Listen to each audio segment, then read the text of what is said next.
ஆண்டவராகிய இயேசு கிறிஸ்து நான் முதலாவது நன்றி செலுத்துகிறேன்.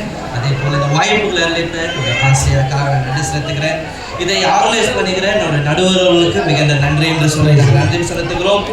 அதே போல நடுவர் ஏன் முதல்ல சொல்லணும்னாக்கா நம்மளுக்கு தீர்ப்பை நம்ம பக்கமா சொல்லுவாரு என்று சொல்லி நாங்கள் நம்பி நாங்கள் சொல்லுகிறோம். கண்டிப்பா வாதத்தை வைங்க, அப்புறம் நாங்கள் பார்த்துக்கிறோம்.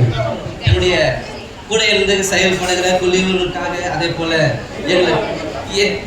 எதிர் இனியும் சொல்லுவாங்க, எதிர் டீம் இல்லை ஆப்போசிட் டீம்னு சொல்லுவாங்க. எங்களை எதிரின்னு சொல்லி கூப்பிடுகிற ஒவ்வொரு சகோதரிகளுக்காக நான் நன்றி செலுத்துகிறேன். எதிரின்னு வருத்தப்படல, எதிரணி எதிராளின்னு சொல்றத விட எதிரின்னு சொல்லி கூப்பிடுறாங்க. ஸோ அவங்களுக்காகவும் உங்களையும் நாங்கள் வெல்கம் பண்ணுறோம். இதை நான்கமாக நாங்கள் சொல்ல இருக்கிற குறிப்பு என்ன அப்படின்னு சொன்னால், கிறிஸ்துமஸ் என்பது நாங்கள் கொண்டாடுவதா இல்லை மற்றவங்களை கொண்டாட வைப்பதா அப்படின்னு சொல்லி இதை பேசிக்கொண்டிருக்கும் போது நிறைய வார்த்தைகளை எனக்கு முன்னாடி வந்தவர்கள் என்னோட சிறந்தாக பேசினார்கள். ஆனாலும் சின்ன வார்த்தைகளை அவங்க சொல்லும் போது அவர்கள் அந்த காரியங்கள் சொல்லும் போது எல்லாரும் சொன்ன ஒரு காரியம் சொன்ன ஒரு காரியம் என்னன்னு சொன்னால், இனிப்புகளை நாங்கள் என்ன பண்ணுவோம் பண்ணி மற்றவங்களுக்கு தான் முதலாக கொடுக்குறோம் அப்படின்னு சொல்றாங்க. அவங்க செஞ்சது அவங்களுக்கே பிடிச்சிருக்காது நினைக்கிறேன். ஆமா, அவங்க செஞ்சது அவங்க சாப்பிடலன்னா மத்தம் கொடுக்குறாங்கன்னு ஒரு பக்கம் நடுவர் சொல்லுகிறார். நான் சொல்லல, ஏதாவது இருந்தாக்கா நீங்க சபை முடிந்த பிறகு நடுவரை நீங்க பார்த்துக்கலாம். ரெண்டாவது நாங்க தான் சொல்ல வரோம் அப்படின்னு சொன்னா, நீங்க அந்த எல்லா காரியங்களும் நீங்க செய்யும் போது, அதாவது இந்த பலகாரம்லாம் நீங்க செய்யும் போது முதலாவது சாப்பிடுறது யாருங்க? செஞ்சீங்கன்னா முதலாவது சாப்பிடுவாங்க. அப்புறம் தான் டேஸ்டிங்கிற ஒரு பேர்ல நம்ம தான் செய்யலாம். அதுக்கப்புறம் தான் டேஸ்ட்ங்கிற பேர்ல கறி 1/2 கிலோ காலி எடுக்குது. நான்வெஜ் பலகாரம் நீங்க தப்பா நினைக்காதீங்க. சரி, இது சொல்லி கொண்டிருந்தாங்க. அதுக்கப்புறம் அவங்க சொன்னாங்க, சகோதரி மேகலா அவர்கள் வந்து சொன்னாங்க, ஆண்டவர் எங்களுக்கு மட்டும் நமக்கு மட்டும் பிறக்கல மற்றவங்களுக்கும் பிறந்தார் அப்படின்னு சொல்லி அவங்க முழு காரியமே நம்ம சாட்சியா முடிச்சாங்க. முதலாவது நான் சொல்றோம், பாஸ்டர் வந்து அவங்க என்ன பண்ணாங்க சொன்னாங்க, சுவிசேஷத்தை அறிவித்தாங்க. அவர் ரட்சிக்கப்படல அப்படின்னு சொன்னார். அவர் வந்து எப்படி சொல்றாரு, கிறிஸ்து இயேசு முதலாக பிறக்க வேண்டியது என்னன்னா நம்மளுக்குள்ளாக பிறக்க வேண்டும். நம்மளுக்குள்ளாக பிறந்தால் மட்டும்தான் அதே அன்பை அதே சந்தோஷத்தை மற்றவர்களோடு பகிர்ந்து கொள்ளுகிறது ஒரு வாய்ப்பை ஆண்டவர் நடுவர் என்று சொல்லி இருந்த ஒருத்தரை மாமா என்று சொல்லி மாற்றிவிட்டார்.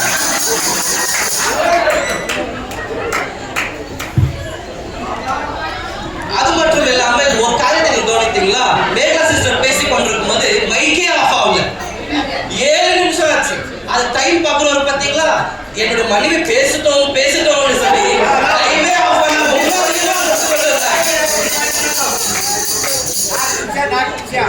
அடுத்ததாக நான் பார்க்கும்போது எனக்கு முன்னாடி வந்து பேச கெக்ஸா சிஸ்டர் சொன்னாங்க, பலகாரத்தை மற்றும் எல்லாமே எங்க பண்ணணும் பக்கத்துக்கு கொடுக்குறோம் அப்படின்னு சொல்லி. முதலாவது நம்ம வீட்டில் செய்கிற காரியங்களை யாருக்கு செய்யறோம்? நம்ம சாப்பிட்டு நல்லா இருந்தா நம்ம செய்யறோம். அதுக்கப்புறம் நம்ம ஆசீர்வாதப்பட்டால் மட்டும்தான் என்ன பண்றோம், மற்றவர்கள் நம்ம பகிர்ந்து கலந்து கொடுக்கணும். இல்லைங்களா? யாரும் எப்படி இந்த நாம் ஆசீர்வதிக்கப்பட்டால் மட்டுமே மற்றவங்களை நாம் ஆசீர்வதிக்கப்படுவதற்கு ஒரு ஆசீர்வாதமா இருக்க முடியும். நம்மளே ஆசீர்வாதம் இல்லாம மற்றவங்க நீங்க ஆசீர்வதிக்கப்படுங்க, உங்களுக்கான இது பண்றேன் அது பண்றேன் வாயின் வார்த்தைகள் மட்டும் பேசுவோம், செயலாக நம்மளால மற்றவங்களை நம்ம கனப்படுத்த முடியும். அதை நம்ம சொல்ல வேண்டும். இவங்க சொன்ன சில காரியங்களுக்கு நான் சொல்லிட்டேன். நான் கொண்டு வந்த வார்த்தையை பார்க்கும்போது லூக்கா ஏசாயா 9ஆம் அதிகாரம் 6ஆம் வசனத்தை பார்க்கும்போது நம்மளுக்காக ஒரு பாலகன் கொடுக்கப்பட்டார், நம்மளுக்காக ஒரு குமாரன் நம்மளுக்கு கொடுக்கப்படுகிறார் சொல்லி நம்ம பார்க்கிறோம். இந்த வசனம் சொல்லும் போது ஆண்டவர் சொல்லுகிறார், நம்மளுக்கு என்று சொல்லி என்ன பண்றாங்க, ஒரு பாலகன் கொடுக்கப்படுகிறார். நம்மளுக்கு யார் கொடுக்க போறாங்க? ஒரு குமாரன் கொடுக்கப்படுறார். அது உலகத்துக்கு கொடுக்கப்படல, நம்மளுக்கு ஆண்டவர் கொடுக்கின்றார் சொல்லி நம்ம பார்க்கிறோம். ரெண்டாவது பார்க்கும்போது இந்த வரலாறுல நம்ம பார்க்கும்போது இந்த உலகத்து வரலாறு நம்மள போல எவ்வளவு பேர் இந்த உலகத்துக்கு வந்திருக்கிறாங்க. ராஜாக்களாக வந்திருக்கிறாங்க, நிறைய பேர் மந்திரிகளாக வந்திருக்கிறாங்க, பணக்காரர்களாக வந்திருக்கிறாங்க, நிறைய ஐஸ்வர்யவான்களா வந்திருக்கிறாங்க. ஆனா கடைசியில வந்து ஒரு இஸ்ஸியா வந்து போயிட்டாங்க. அவ்வளவுதான். நம்முடைய ஆண்டவராக இயேசு கிறிஸ்துவை போல வரலாறுல மட்டும் கிடையாதுங்க, மனித உலகத்திலே ஒரு பெரிய தாக்கத்தை உண்டாக்குறது யாரு அப்படின்னு சொன்னா நம்முடைய ஆண்டவராக இயேசு கிறிஸ்து மட்டுமே என்று சொல்லி வருகிறேன்.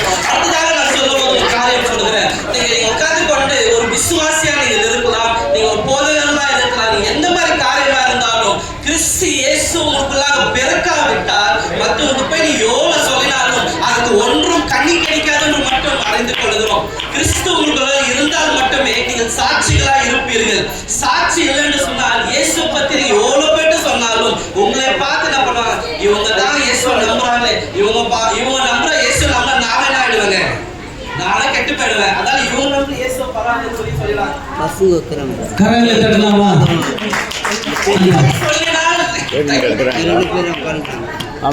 கரங்களை தட்டலாமா?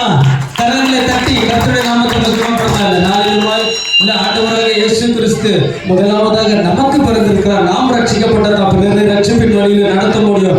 அப்பொழுது பிறருக்கு நம்ம என்ன பண்ண முடியும்? கிறிஸ்துமஸ் கொண்டாட்டத்தை சொல்ல முடியும் என்று சொல்லி நமக்காகத்தான் என்று சொல்லி வாதாடினார்.